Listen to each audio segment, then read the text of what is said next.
Hello, all you degenerate old schoolers, and welcome back to another episode of The Orb. Sometimes in life, the squeaky wheel gets the grease, and that squeaky wheel is Sunny.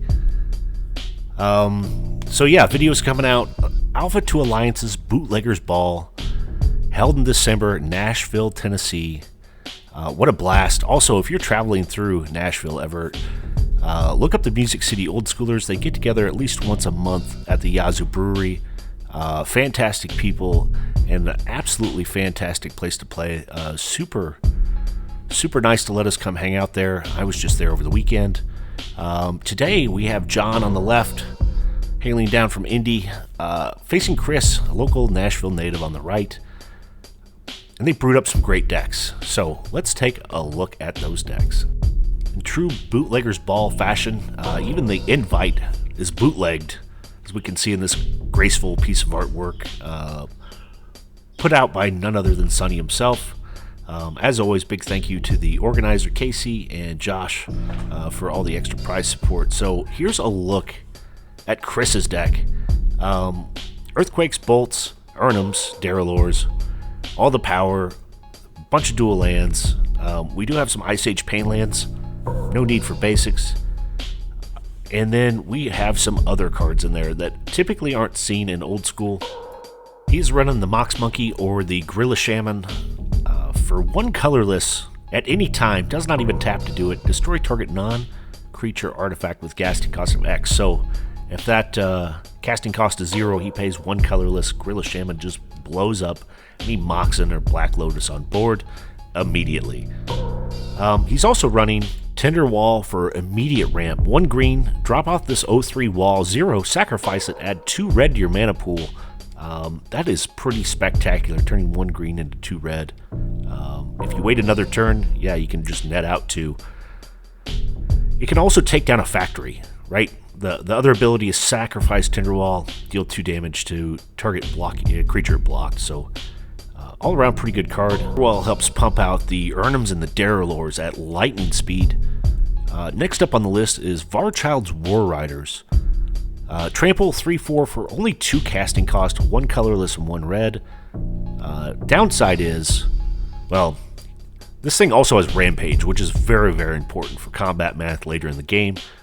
The downside to these War Riders are you give your opponent a survivor token in their upkeep, and it's cumulative. So you can give your opponent an army without even knowing it. I guess that's the cost of war. But very effective 3/4 creature for 2 colorless. After that, he wants to fire off a Pyroclasm or an Earthquake. That burns all those survivor tokens straight to the ground, so his big beefy army can smack in for 20 damage. So all around, a very cool deck. Sideboard contains 1 extra Mox Monkey, Terrors, Shatters, Tranquilities, Red Elemental Blast for those pesky blue spells, and Incinerates for those pain-in-the-ass regenerators. Very, very low-to-the-ground effective deck. Wants to get the game over in a hurry. So here we'll take a look at John's deck. John was my long-haul chauffeur down to Nashville, picked me up on the way, took me back home. Bacaro, if you by chance listen, you were my local driver. Thank you to the old schoolers that haul us around to these events, because a lot of times adult beverages are involved, and it's always better when you can group up. But John and I rode down.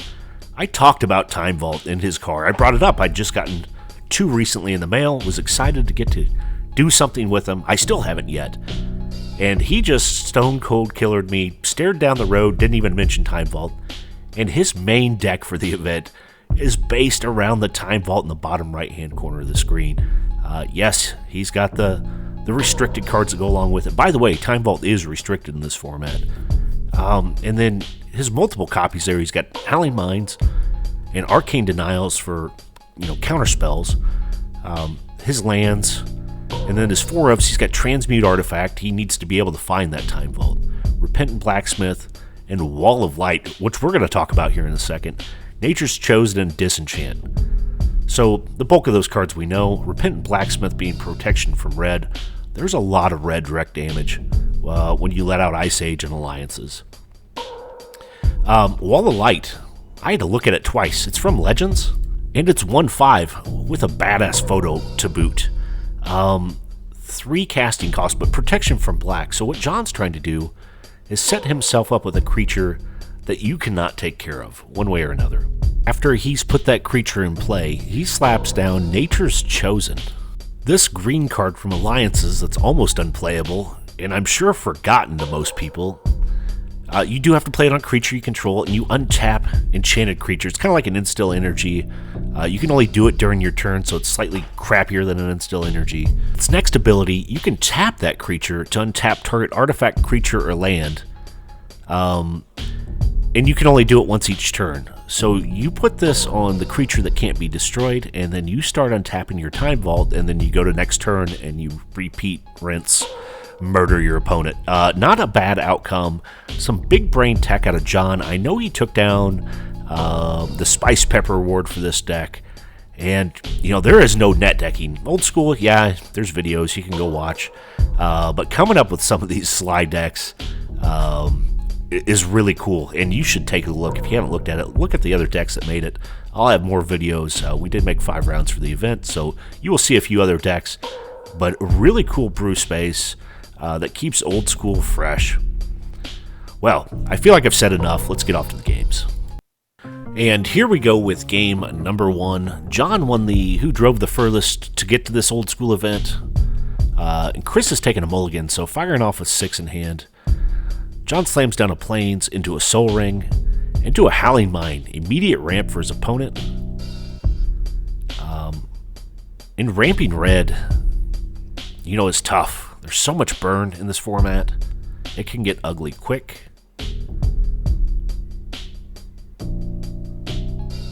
Chris drops a Badlands, just a pass back to John. John finds a Tropical and a Pearl. This tournament was proxy friendly, so you will see a lot of cool looking gold bordered cards. We can't see in Chris's hand, he's holding a Pyroclasm and a Lightning Bolt.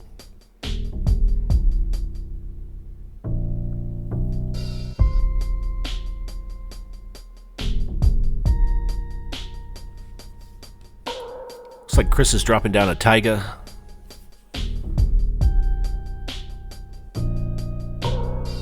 And a bolt to John's face. First damage of the game done. John drops to 17.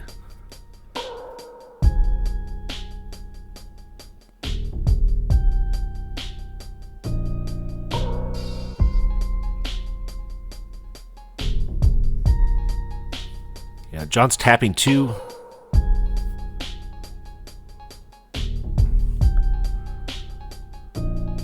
For a Repentant Blacksmith, plenty of red on the board. 1/2 protection from red.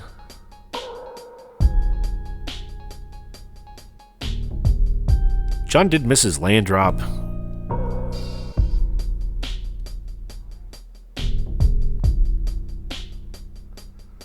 Chris finds his 3rd mana source as another Taiga, followed by a Tinderwall. Immediately sacking Tinderwall for 2 red mana. Tapping his other 2 lands, and here comes Darrellor, 4/4 from Fallen Empires. What a wide body. He's so efficient. It's hard to find those, 4 for 4/4 creatures out there. There's Suchi, Urnum, obviously, the 4/5 that passes out Forest Walk. And Darrellor's another one. Uh-oh, John's showing up with a Loa. That's going to be good for some extra card draw. Tapping 2, and here comes Time Vault.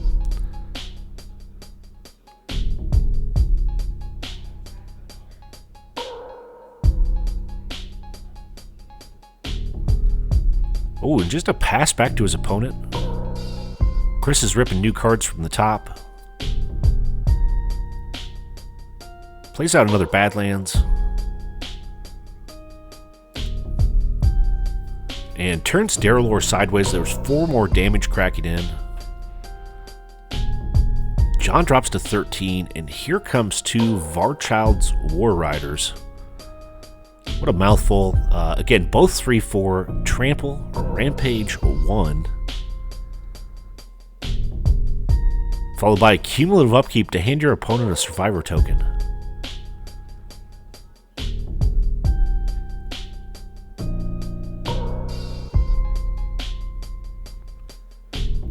John's tapping 3 for a Time Twister.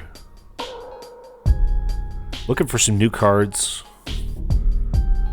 Looks like he slams down a Mox Ruby. Both of these players receiving a fresh new hand from that Time Twister.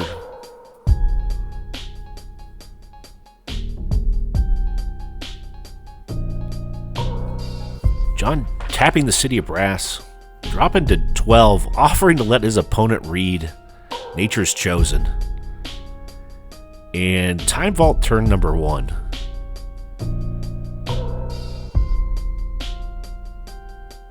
This is like Twiddle Vault with less shuffling.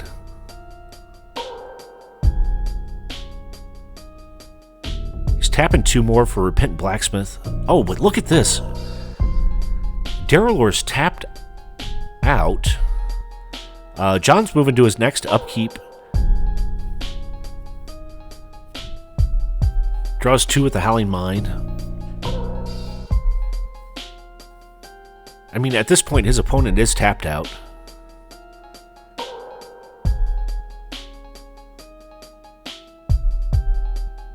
Yeah, he's just taking turn after turn here.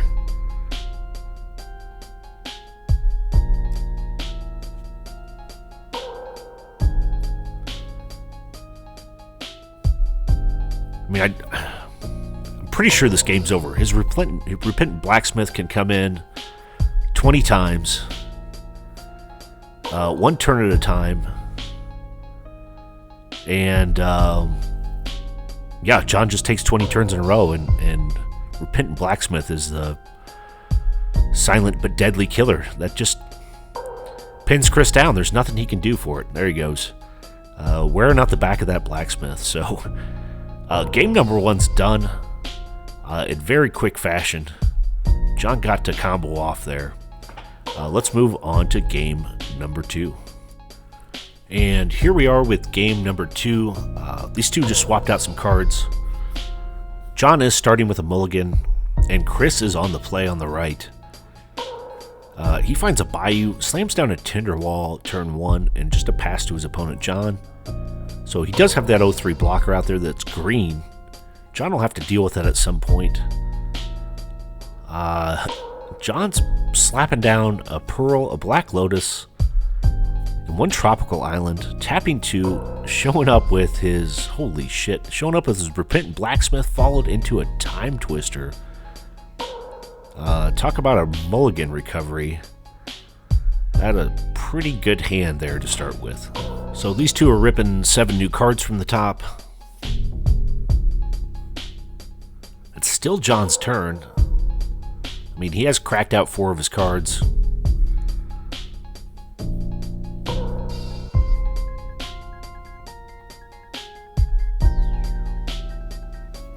And just a pass back to his opponent, Chris. Chris drops a Badlands.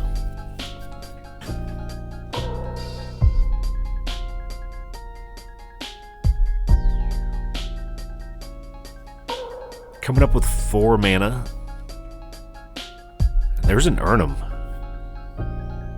4/5 powerhouse from Arabian Nights.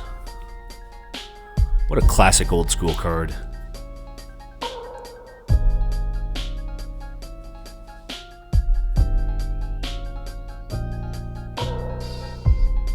So John finds a Tropical Island, and he shows Chris the Wall of Light. Yeah, everyone wants to take another look at that. 1/5, protection from black. King Kong out of Legends.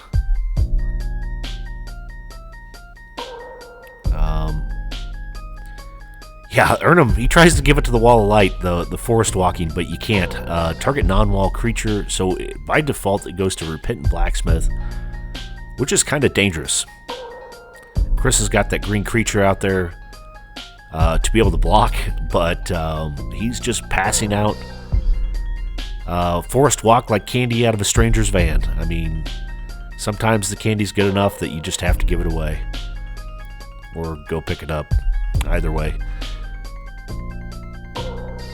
So, Urnum's turning sideways while the light's there to block. Chris is tapping one for a new Tinder wall. Tapping two more. Varchild's War Riders are back again.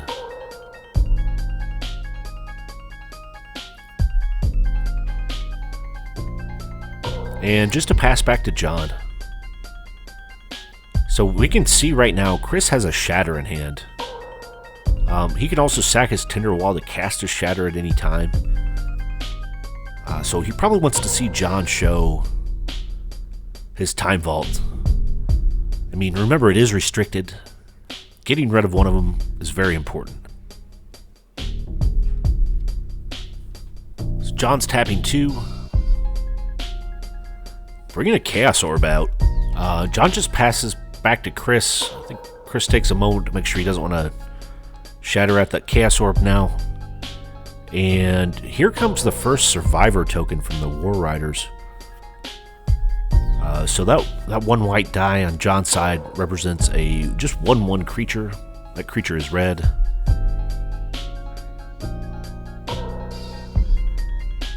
Oh, look at this double bolt on the Wall of Light. Thing's dead. Here comes the War Riders and the Urnum.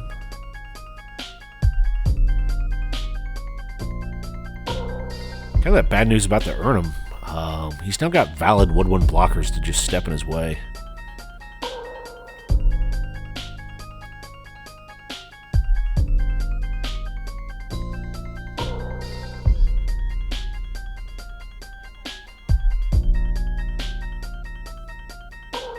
Yeah. Throws that human survivor in front of the bus that is the Urnum. And John takes 3. Well, I'm sorry, he only takes 1 because he blocks with Repentant Blacksmith. So only 1 trample damage goes in. The Blacksmith stays alive, obviously, because he's protection from red. John does find a Howling Mind to accelerate things a little bit. And now John gets 2 1/1 creatures. So those War Riders are very, very aggressive, but they are kind of the gift that keeps on giving to your opponent. Here comes the team in. Kind of expect the same at this point. John can take 1 a turn for a long time.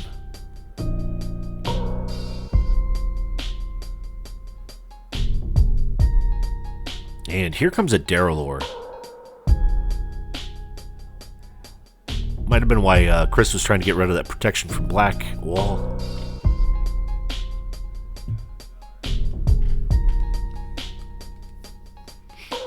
So John has net 1'd up 1 survivor token.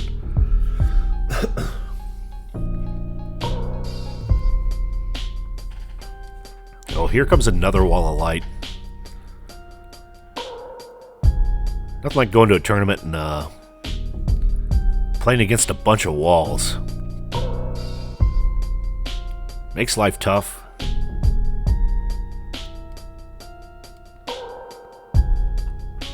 So Chris is building a big, wide, beefy army.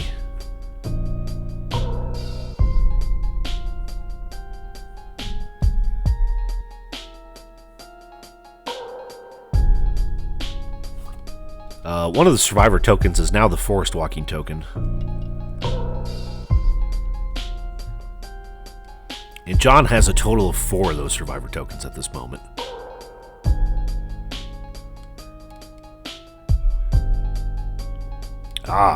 Chris shows up with a Chaos Orb of his own.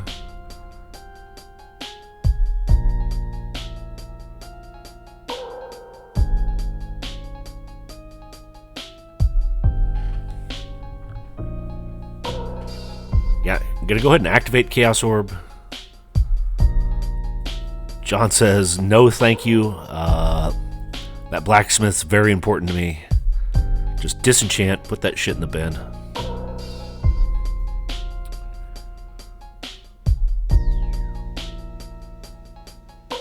And in comes the team.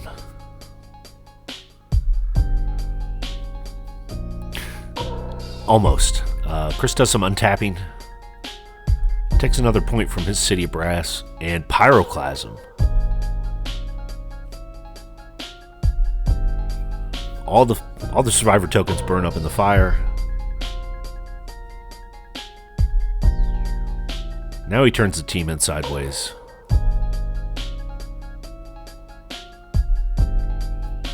Wall Light blocks Darelore. Repentant Blacksmith blocks the War Riders. And it looks like we have 4 coming in from the Urnum. John drops down to 12.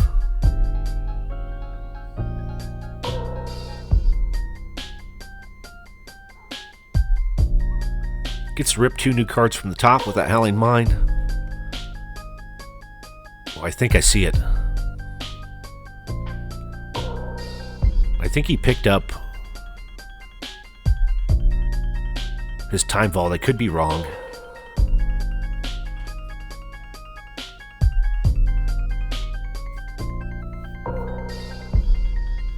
So, yeah, here's the point where the War Riders are gifting off 4 1/1 creatures. Chris does find his Ruby. It's like he's tapping 2. Earthquake for 1. He's just murdering those poor survivors.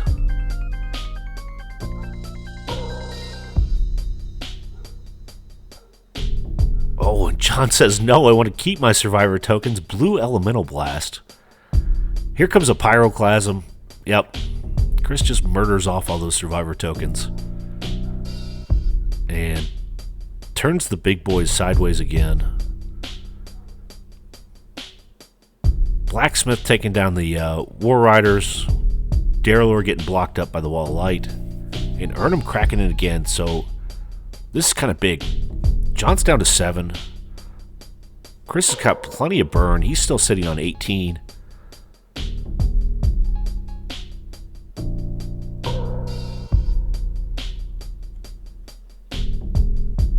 It's getting kind of dangerous there.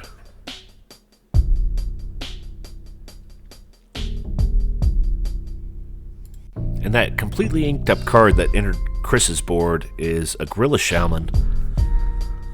Oh, John wants to get it out of there with the Blue Elemental Blast. And the Shaman's going to eat a Mox. Oh, and look at this. The Mox is getting tapped for Swords to Plowshares, dropping out the Urnum Djinn. Chris runs up to 21. John's down to 7. Pretty quick back and forth. Wiping out some permanents from both sides.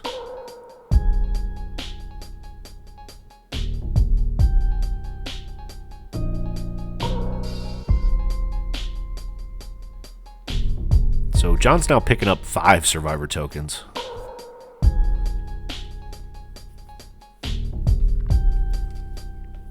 Five 1/1 creatures. Bad news for Chris is he's kind of running out of these blanket 1 and 2 damage spells, the Pyroclasms and the Earthquakes. And here comes a new Mox Monkey. Gorilla Shaman hits the board again.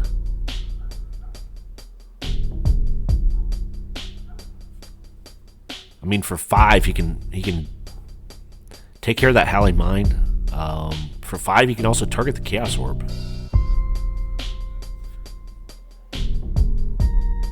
Oh, look at this. Survivor tokens to be handed out now is at 6. John's up to 11 of them. That's a lot of 1/1s.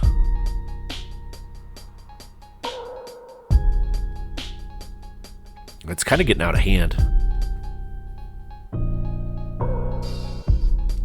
John played Swords to Plowshares, dropping out the Darelore.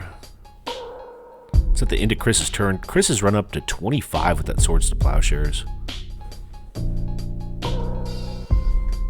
John's activating his Chaos Orb. Oh, Chris uses the Shatter on it. Shuts down that plan. Chaos Orb denied. So John's stacking up some of his Survivor tokens, sending them back into war. You survived, but out you go. 2 of them are going to die in combat, but 8 damage is going to crack in here. Real movement on life total. Chris dropping to 17 life. He is sitting there with 1 Pain Land in hand. Not looking great for him, and he just donated 7 more Survivor tokens.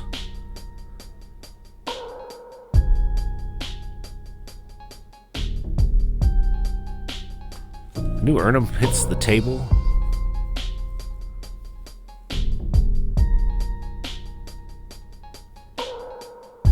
More War Riders come into play. Wow.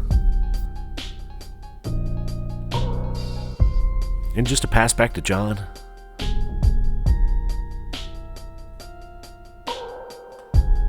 Yeah. John should have gotten a ton of tokens there. So yeah, there they go. They got John's Survivor tokens figured out. And he's throwing down the Time Vault with a Nature's Chosen.